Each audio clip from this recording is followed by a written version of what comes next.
continua. Fala mais pra gente desse seu processo de mergulhar na filosofia. Isso. Por onde você começou? Enfim, a gente já viu que você teve uma orientação do professor Olavo de Carvalho e também teve a Escola do Monte Janua.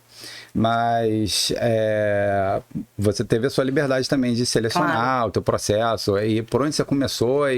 Foi uma coisa que realmente acho que a gente é direcionado por Deus, e foi uma coisa absolutamente intuitiva. Eu comecei a escrever artigos, biografias sobre grandes homens. Eu não sabia por onde começar e comecei a escrever biografias. Escrevi sobre Ronald Reagan, escrevi sobre Churchill, escrevi sobre outros nomes, Margaret Thatcher, e fui escrevendo, né, textos biográficos sobre pessoas admiráveis.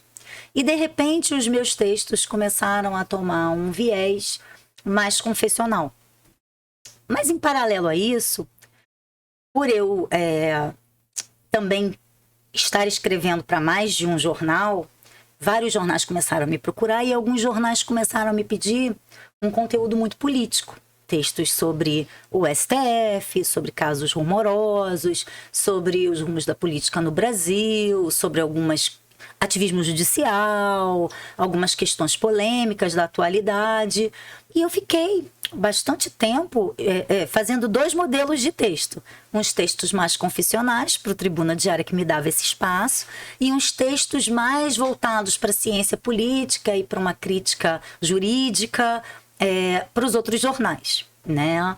Até que em um determinado momento da minha vida, em 2020, que ainda estávamos no auge da pandemia, eu não tinha uma noite livre e eu fazia lives diariamente sobre problemas com o STF, prisão de Daniel Silveira, outros problemas de ativismo e a minha vida... Inquérito do fim do mundo. Inquérito do fim do mundo, todas essas questões. A minha vida se resumia a fazer lives todos os dias e eu também tinha um programa no Tribunas Diária com o Diogo Forjaz e a Catarina Linhares, que era um programa de variedade chamado Elas e Ele, que às quartas-feiras a gente também debatia as questões polêmicas do noticiário ao longo da semana, toda quarta-feira à noite. E de repente eu me vi fazendo tudo isso e eu não estava sentindo nenhum prazer com nada disso. Aquelas lives, elas eram uma coisa absolutamente obrigatória para mim e eu comecei a ficar muito aborrecida de toda noite, mesmo estando presa em casa com a pandemia, mas de toda noite estar fazendo lives com conteúdo político ou jurídico. E eu comecei a dizer a alguns desses jornais e a alguns desses canais que me gravavam que eu não faria mais as lives, não faria mais os artigos e que eu queria enveredar por artigos num tom mais filosófico ou confessional.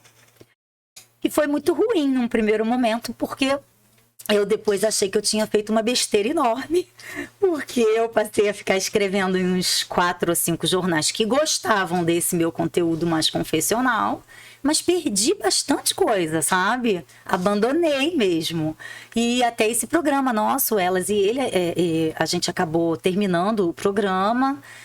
Todos estavam envolvidos em outros projetos e o Sileno Guimarães até me perguntou se eu gostaria de prosseguir com outros convidados, mas eu disse que não, que para mim o formato estava esgotado, que eu não queria prosseguir, mas continuei com os meus artigos.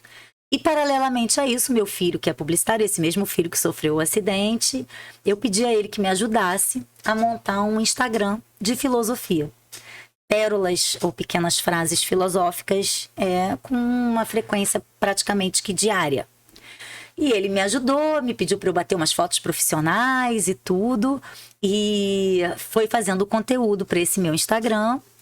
E de repente, o Márcio Scansani me convidou para reunir artigos meus do Tribuna Diária num livro, fazendo mini textos de ligação entre esses artigos para dar uma continuidade lógica de um artigo para outro. E eu só escolhi artigos de cunho filosófico ou existencial. E ele amou o conteúdo do livro, eu sugeri a ele que a gente transformasse isso numa coleção. E o meu filho fez a minha capa e ele teve a ideia de separar na figura de Rembrandt o filho pródigo e o pai apenas, tirar os outros personagens da gravura, porque para mim era o meu retorno à religião e à intelectualidade, né? Então isso seria, o filho pródigo seria eu, retornando à intelectualidade, né? E também à religião. E o Márcio adorou a capa e pediu que meu filho fizesse as capas de toda essa coleção e que chamou outros autores do Tribuna, outros colunistas, para integrarem essa série. E já estão no 4º livro, né? Cada um o meu foi o primeiro, e houve uma grande propaganda em torno do meu livro por eu ser a primeira escritora mulher da Editora Armada. Então o Márcio fez muitas lives comigo, outras pessoas também fizeram, como a primeira escritora da Armada, a primeira mulher, etc. Uma mulher sem mimimi, né, gente? Sem cota, sem feminismo. Uma mulher que venceu trabalhando, estudando, trabalho desde os 14 anos de idade. Sem ajuda do Estado, sem ajuda de ninguém, trabalho desde os 14 anos de idade, ninguém me deu nada, tudo que eu tenho eu conquistei trabalhando.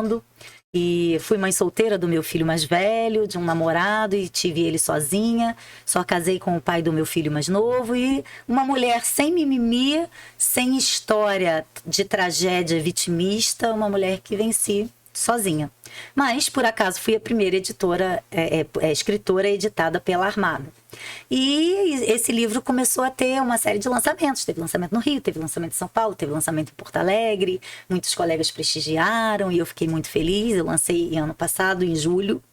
E em agosto eu fiz um lançamento lá na minha cidade, em Niterói, foi um sucesso e tudo. E outros jornais começaram a me pedir artigo, né? E eu falava, poxa, mas eu não tenho tempo de escrever tantos artigos inéditos por semana.